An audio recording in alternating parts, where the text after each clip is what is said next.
tema que en realidad para el 62% de los uruguayos, como dice la encuesta Cifra, es el que más les ocupa la atención. Hablamos obviamente de la inseguridad.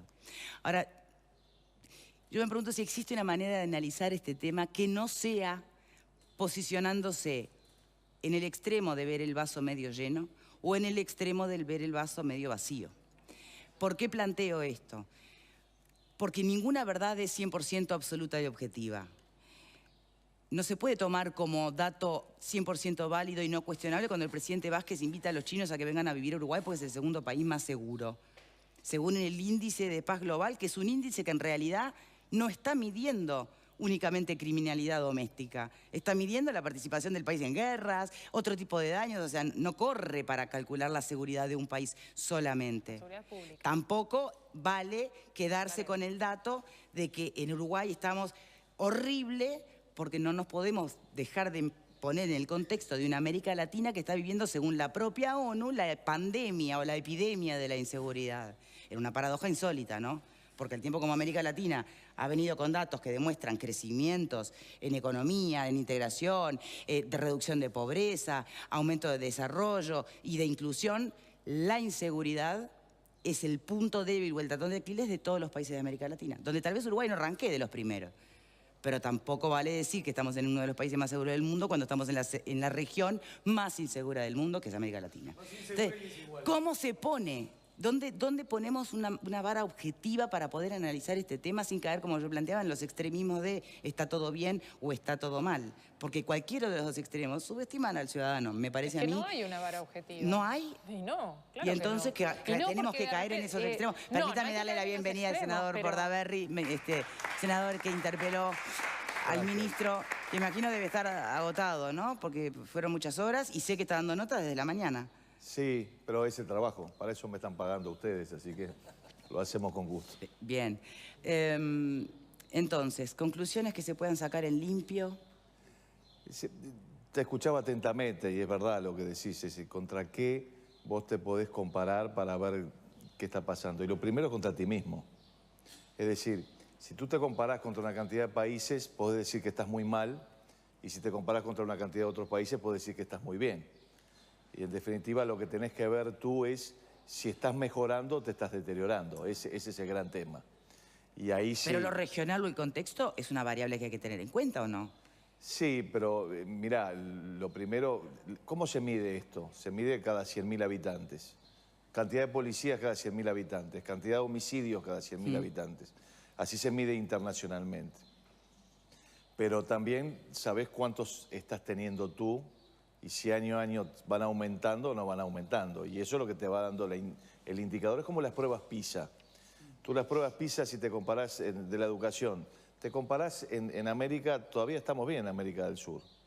Pero si ves que tú venís para abajo y los otros países van para arriba, decís, estamos bien, pero vamos mal. Y en seguridad lo mismo. Hay un aumento año a año en todos los gobiernos de las rapiñas, enorme. Un acelere en los últimos tiempos en las cantidades. Hay un aumento del homicidio importante, te diría que de los más importantes el aumento del homicidio en los últimos años. Y hay un aumento de los hurtos que no es tan grande, pero ahí no sabés cuánto incide el índice de no denuncia. El pequeño hurto ya casi no se denuncia porque, bueno... Sí, bueno, eso es una letra chica que incluye en todas las grandes encuestas o estudios del mundo. Se sabe que son datos a partir de lo que efectivamente está denunciado, que no es el total, ¿no? No, ayer le preguntamos eso al ministro y es el 46,5% que no se denuncia. Que se calcula el doble casi. El dato oficial te estoy dando, bien, ¿no? Hablando de datos oficiales, porque allí aparecieron también en la interpelación cifras que se contradicen bastante y que si nos vamos a guiar por ese medidor objetivo que usted plantea, números, ¿no? Sí. Cada 100.000 habitantes. Bueno, los números que ofrece como respuestas el ministro ayer en la interpelación hablan de descensos, ¿no? Usted le preguntaba, bueno, ¿dónde están esos números? No fue tan así. El ministro reconoció que a ejercicio cerrado, que es el 2015, el último año, aumentaron los homicidios, aumentaron las rapiñas y aumentaron los hurtos. Él dice que estima que para este año van a bajar las rapiñas. Es lo que él dice. Todavía no cerramos el año y él dice que puede bajar un 3%. Que el plan del PADO es lo que efectivamente con la aplicación del plan del PADO podría hacerlo, es lo que él dice. El año pasado dijo 3 veces que iban a bajar las rapiñas. Lo dijo en abril, lo hizo en julio y lo dijo en septiembre. Y no bajaron. En el 2013 dijo que iban a bajar las rapiñas y no bajaron. Y en el 2012 dijo que iban a bajar las rapiñas y no bajaron. O sea que, en realidad, y cuando en febrero le pedíamos los números, él decía, mire, no hay que estudiar pequeños tiempos, tramos de tiempo, sino todo un año. O sea que no debería estar dando estos datos. Y ahora, en la necesidad de la interpelación, dijo, mire, un plan que estamos aplicando desde abril está dando resultados porque lo estamos aplicando en estas zonas. Sí, ojalá sea así, ojalá encontremos la vuelta a esto, pero porque además la rapiña es el delito, te diría que hoy por hoy, junto con el homicidio, obviamente, pero la rapiña es el delito más complicado que estamos teniendo. Bien, a mí me gustaría hacerle personalmente una pregunta más y después, por supuesto, abrir para que todos los panelistas puedan opinar y preguntar, lo mismo tribuna, ¿no? Siempre pensando en que el objetivo común es poder mejorar la situación Sí, claro. de inseguridad que tenemos en este momento. Con ese objetivo lo más honesto posible, ¿no? Planteado así. La pregunta es, ¿era usted, senador, la persona indicada para liderar esta interpelación, este cuestionamiento, y casi acá, hasta el tema de la censura, que aunque no fue usted, quedó como que fue de usted, ¿no? Está bien. Acá en este canal. Por aquello, si se lo pregunto, porque era obvio que para el del tramo corto, ¿no? Por tal apellido y por un montón de otras cuestiones, puede caer fácilmente en la crítica de también, miren quién lo dice. Cuando en realidad, ¿entiende lo que va la pregunta? Sí, sí. ¿Era usted el que tenía que liderar este cuestionamiento? Porque al final toda la crítica, por portación de apellido y todo lo demás, termina opacando lo que plantea la crítica. Sí, bueno, obviamente que eso no es una pregunta para mí. Yo hago mi trabajo. Integro la Comisión de Seguridad del Senado, así como integro otras comisiones, y mi trabajo, estoy en esa comisión, es hacer seguimiento de la política de seguridad, en especial del Ministerio del Interior. Y hemos citado al ministro este año, ya la tercera vez, ayer fue la cuarta, pero 3 veces lo habíamos citado a las comisiones y en diciembre lo habíamos citado. Y hacemos un seguimiento y cuando vemos que hay un deterioro o cuando hay un proceder del Ministerio que no nos parece que es el correcto, tenemos el deber, porque de vuelta nos están pagando un sueldo para eso, para controlar al gobierno, de interpelarlo o llamarlo a la comisión. Y yo cumplo mi trabajo y además, a ver, creo que con los 5 que están acá, nos conocemos no de acá y hace tiempo. Yo ya tengo 56 años, fui ministro 5 años del gobierno del doctor Valle y lo digo orgullosamente. Ya voy a completar mi segundo periodo, voy a completar 10 años en el Senado, he sido candidato, he dicho como pienso. Bueno, supongo que algún día me juzgarán por mis ideas democráticas que las tengo, ¿no? Bien. ¿Puedo decir una cosa? Yo creo que sí que tiene que ser Pedro quien lleve adelante esto, porque es quien lo ha llevado hasta ahora y quien ha puesto muchas veces el tema sobre la mesa. Me parece que el resto... Ahora, que creo que no está siendo efectivo el tema de llamar al ministro a sala, me parece que no está siendo efectivo, porque de hecho...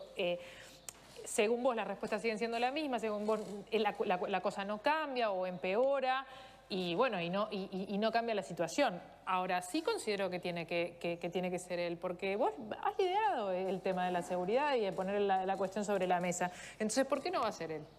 ¿Quién debería hacerlo? ¿Por qué tiene que hacerlo otro que venga de afuera y que no esté en el asunto? Si él está en la Comisión de Seguridad, yo creo que sí. Yo no sé si quizás no interpreté bien digamos, el comentario que hace Victoria. No, pero, pregunta, ¿no? Bueno, o la pregunta, digamos, la pregunta, o sea... A ver, ¿no han leído en las redes, no han escuchado políticos? También miren quién lo plantea. Bordaberry. Bueno, pero ¿saben qué?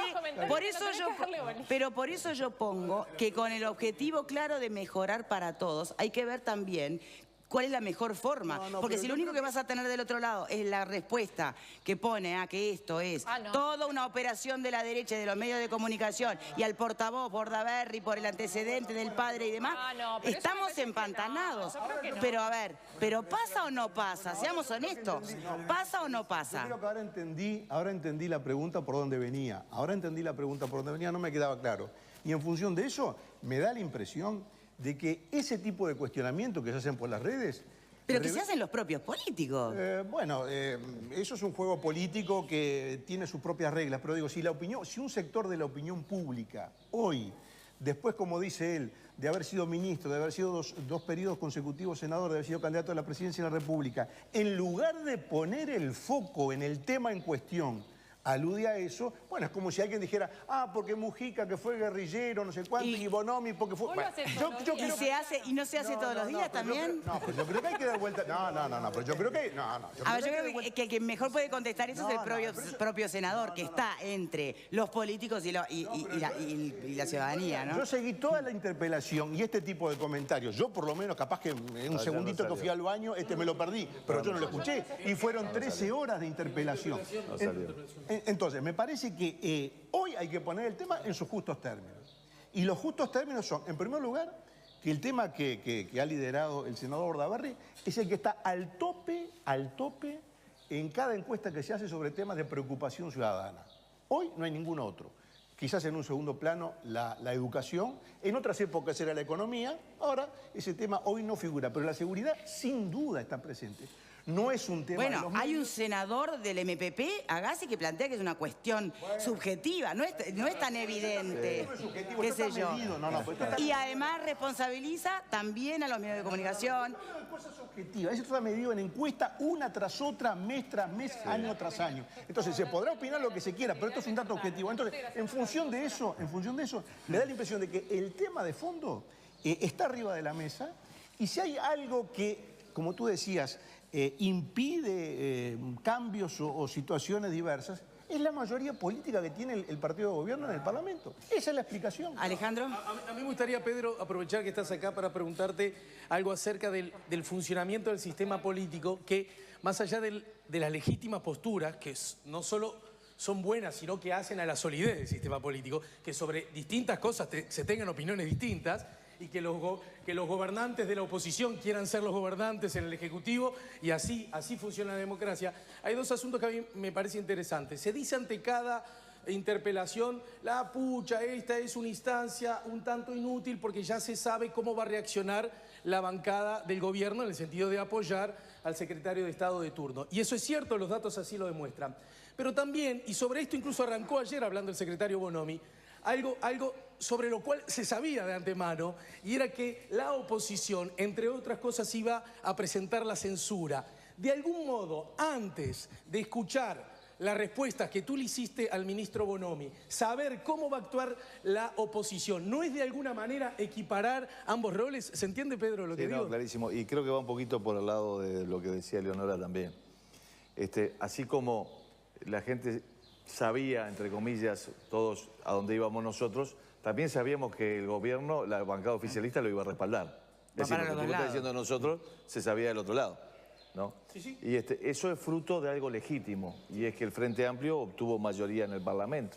Y por ende, al tener mayoría en el Senado, legítima, ganada en las urnas, uno sabe que esas son las reglas de juego y que es muy difícil convencerlos de que dejen esa mayoría, y hay que aceptarlo.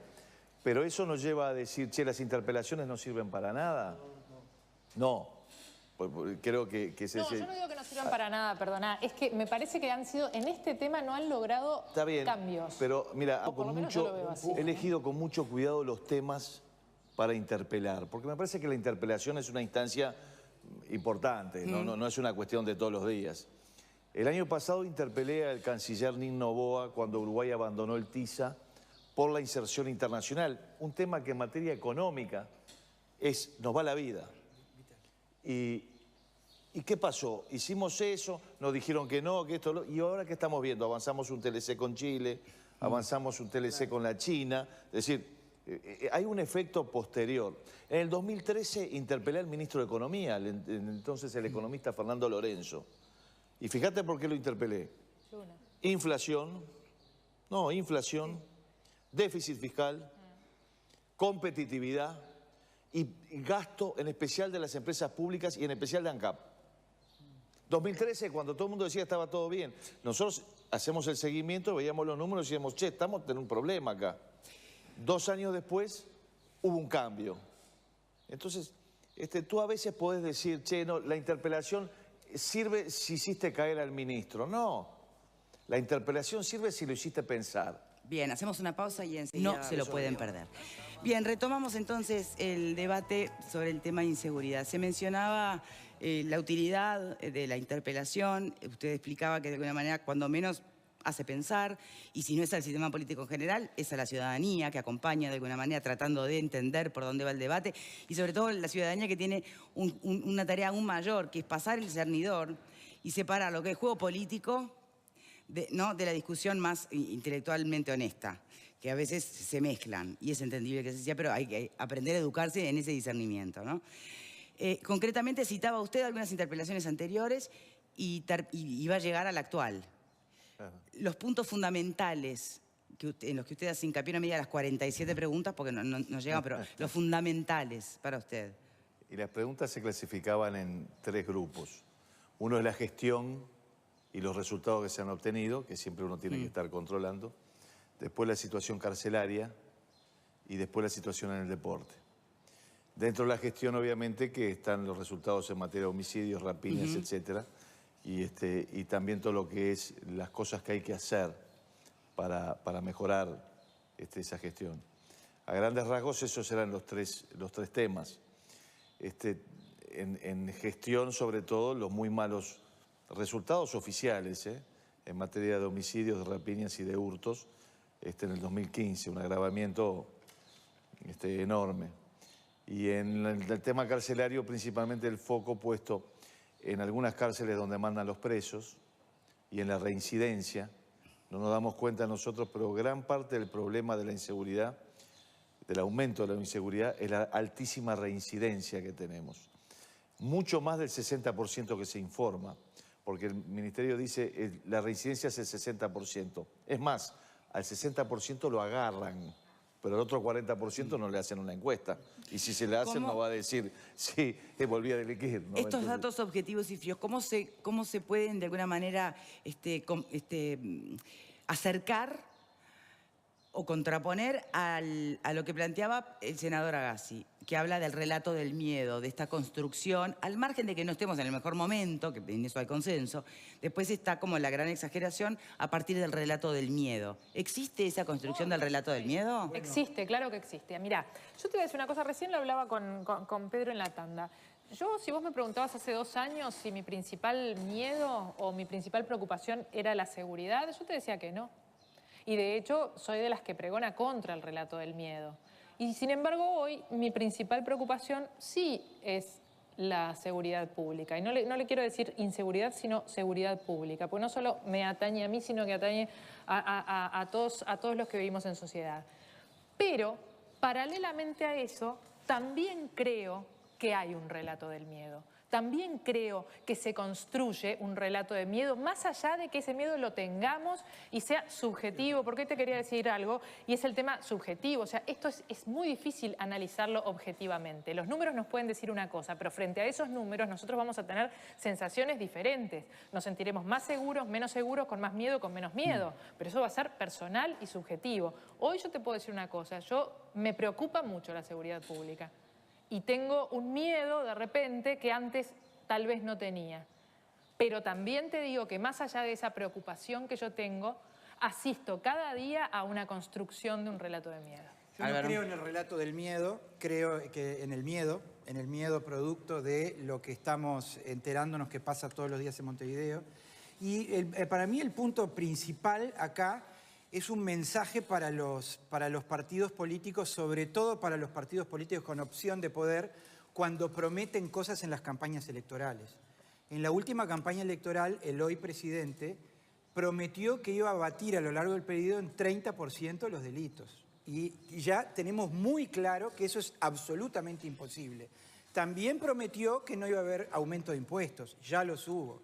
También prometió, y podemos seguir al infinito, hay que tener cuidado. Y prometió que Bonomiro iba a ser el ministro del Interior, y también lo votaron con eso. En eso viene cumpliendo. ¿No? Hay que tener cuidado en las cosas que prometemos, porque las cosas que prometemos, cambiar el ADN de la educación, entre comillas, se convierten en un boomerang cuando después no tenemos las condiciones dentro de nuestro propio partido para hacer valer nuestro poder para cambiar las cosas. En la medida que la conducción de la seguridad siga estando en manos del mismo sector político del Frente que estuvo en manos en la anterior presidencia de Mujica, obviamente hay una directriz, hay una política que no va a cambiar y es imposible lograr objetivos diferentes usando los mismos recursos. Permítame retomar algunas de las explicaciones que daba el oficialismo o la izquierda previo a llegar al poder como causales de la criminalidad. Se habló siempre de la herencia maldita, ¿no? De los gobiernos anteriores,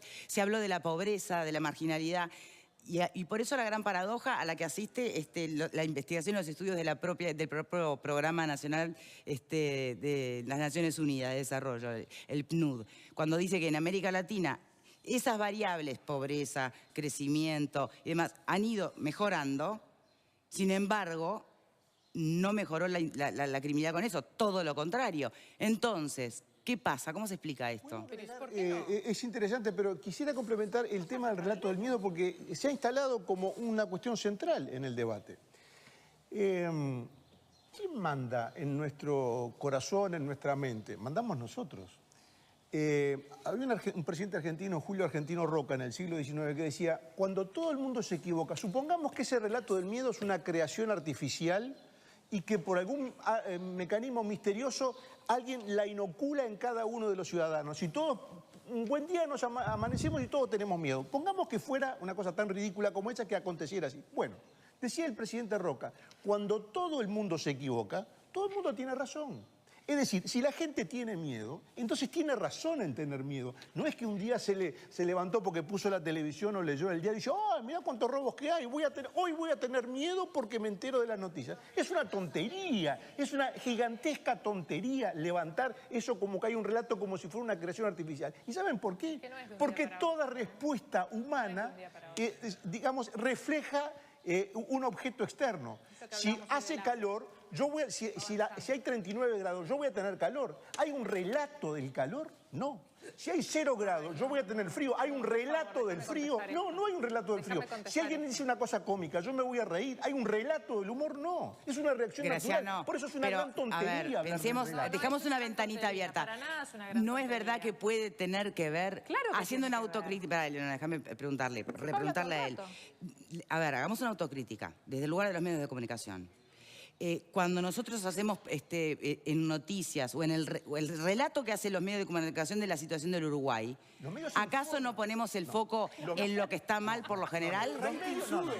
Los medios informan. Sí, pero informan de un aspecto del Uruguay que no es el total del Uruguay. Y los que hacen un trabajo profesional, así como cuando uno va al médico, el médico no le hace un relato de la enfermedad, le hace un diagnóstico, usted tiene tal cosa. Los medios no hacen un relato. Informan de acuerdo a parámetros profesionales. Si matan a una persona en Carrasco porque le dijo tal cosa, eso es noticia. ¿Qué van a hacer? ¿Van a prohibir las noticias ahora para bajar la sensación de miedo? Bien, me gustaría, son respuestas y todo, por favor. La opinión de cada uno vale para cada uno. Me gustaría si de tribuna tienen preguntas para el senador. Los relatos la mayoría de las veces son cosas que se vivieron. Después cada uno de los que escuchan es si van a sentir miedo o no. Eso lo aprecia de acuerdo a lo que se vive la otra persona. Pero creo que acá no se inventa nada. Todo lo que se vive es lo que se relata.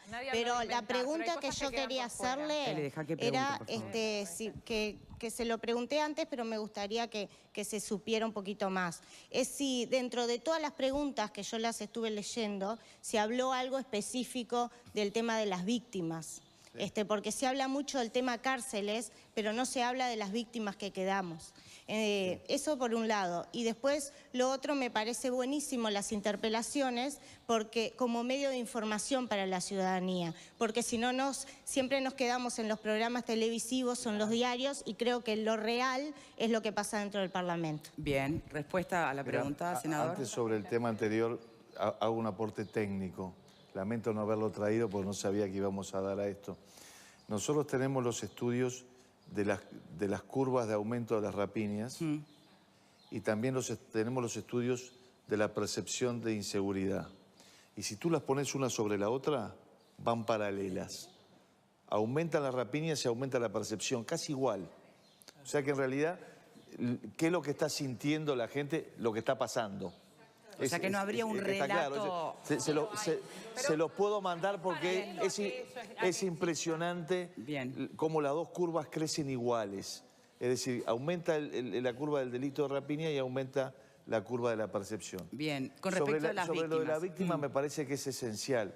Y creo que es esencial también porque nos pasa en muchas áreas de la vida del Uruguay que a veces no ponemos el foco en lo esencial.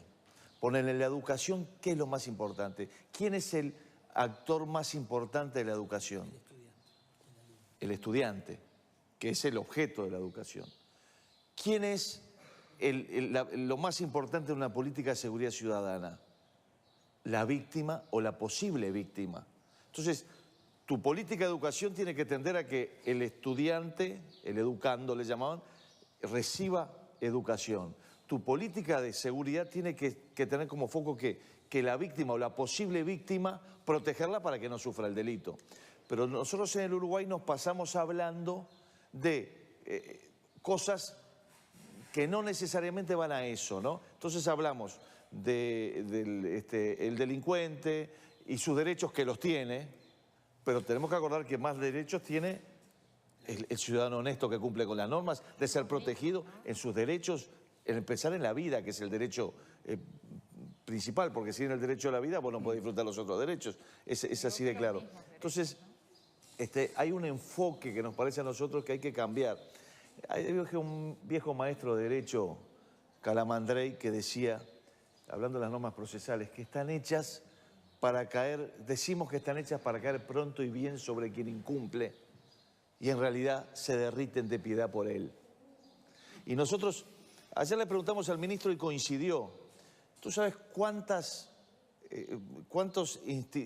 instrumentos hay legales para que quien delinque evite ir preso? Bueno, pero ahí se está legislando ya para cambiar. 12. Y votamos 2 más la semana pasada. Ya es suficiente. Y encima, además, hablamos de sus derechos, que los ponemos en un papel y se los violamos dentro de las cárceles. Además de todo eso, no lo cumplimos. Pero lo que hay que poner más el foco es en eso, en cómo protegemos a la víctima, me parece. ¿Más preguntas? Sí, Graciela. No, es momento de tribuna, por favor. Yo más que una pregunta quiero pegarle un hachazo de raíz a la palabra relato del miedo. Mi hijo el día miércoles fue rapiñado en su lugar de trabajo por segunda vez en 2 meses. En la primera la llevó más o menos. Ayer tuvo que llamar a su médico y está con antidepresivos. ¿Es un relato o es una realidad lo que tiene mi hijo? Porque que un médico le recomiende un antidepresivo porque sí, a mí me parece que no. Es porque mi hijo está en un momento de shock y de depresión. ¿Por qué? Porque le apuntaron con un arma de fuego. Eso no es un relato, eso es sentir miedo. Es que el relato del miedo Martín. se refiere a otra cosa, no a las historias senador, particulares. 13 horas de interpelación, preguntas, 17 preguntas, respuestas, para seguir hacia adelante, para seguir trabajando. ¿Qué se lleva usted en limpio de intenciones, por lo menos del ministro, de ayudar o de acompasar los cambios que de repente la oposición en algún momento le está pidiendo? Bueno, mira, en primer lugar nos pusimos de acuerdo con la cifra de lo que estamos viviendo, que eso me parece que es muy importante, porque si no hablamos de relatos y no de lo que está pasando. Pero si vos no sabés lo que está pasando, no podés trabajar sobre eso, eso es lo primero. Lo segundo, el ministro anunció que estaba aplicando un nuevo plan que se llama PADO, Plan de Alta Dedicación Operativa, que dice que está dando resultados en materia de rapiñas. Bueno, se lo vamos a evaluar, lo siguiente, que me parece que es importante. ¿Cuándo se presentan esos primeros resultados? Bueno, se supone que los presentó ayer, porque nadie tenía acceso a eso. Y esa es parte del lío que tenemos, porque el manejo de las cifras me parece que no tiene toda la transparencia que tendría que tener. Hay un senador del Frente Amplio... Paternain, que renunció justamente, ¿no? Que dirigía el observatorio. Pero no fui yo de la oposición, fue un senador del Frente Amplio, Paternain, que estaba ayer, que había hecho unas declaraciones diciendo Bonomi se compara contra lo que quiere y Bonomi hace un manejo antojadizo de las cifras. O sea que está bien que la oposición grita, pero lo dijo uno del Frente Amplio, ¿eh? Y eso Y sobre todo que además estaba en el observatorio y que se fue por eso, en el observatorio de criminalidad. No, pero por lo menos en los números se pusieron de acuerdo y tienen ahora todos el mismo número, porque antes estaban los números del observatorio de Maciel, los números del observatorio Y después eso, hay sobre algunas cosas que se pretenden hacer. Por ejemplo, en el 2012 aprobamos una ley con un periodo para los menores que matan o rapiñan de mínimo de internación de 1 año, que ha dado un muy buen resultado, porque ha bajado una cantidad de la intervención de indicadores. menores. Sí. Pero hay la ministra de Educación y la ministra del MIDES, de Desarrollo Social, la quieren derogar. Y entonces le preguntamos, ministro, ¿usted está de acuerdo con esto? Dijo, de ninguna forma. Y entonces yo creo que ahí se cortó ya por lo menos un avance en ese sentido. Y te vuelvo al relato en algo que me preocupa mucho. Porque cuando se acusó de que esto es un relato construido por los medios y por la oposición, se estaba yendo a un camino que me parece que es peligroso. Porque como empezaron a hablar de eso, a altas horas de la noche, ya nadie lo escuchaba, era la 1, un senador del Frente Amplio dijo, bueno, lo que pasa es que acá la culpa lo tienen los medios de comunicación y hay que empezar a ver cómo es que dan la información y qué información da. ¿Cuál fue el que dijo eso? El senador de León. De León. Entonces dijo, y hay que aplicar la ley de medios. Claro. Y ahí a mí me parece una barbaridad, ¿no? Porque si resulta, se dijo bien acá, si el interés del público es que le informen sobre los hechos de inseguridad, ¿y qué hace el noticiero? Informar sobre la inseguridad. Y si el interés del público es que juega Suárez con la selección uruguaya, ¿con qué habla el noticiero? Con Suárez. Y no con lo que piensa un burócrata o un político sentado en el Senado. Digo, esto es parte de la esencia de los uruguayos de siempre, ¿no? La libertad de expresión, la libertad de opinión. Y me parece que es muy peligroso porque a partir de eso, de acusar a la oposición y a los medios, entramos en un camino muy peligroso para la libertad. Senador, tenemos que hacer una pausa, pero sobre todo tenemos que liberarlo porque tengo entendido que es usted el que tiene que estar en algún lado. No, y 20. Tranquilo. Perdóneme, son y 20, perdón. Pero se me escapó. 5 minutos y nada más.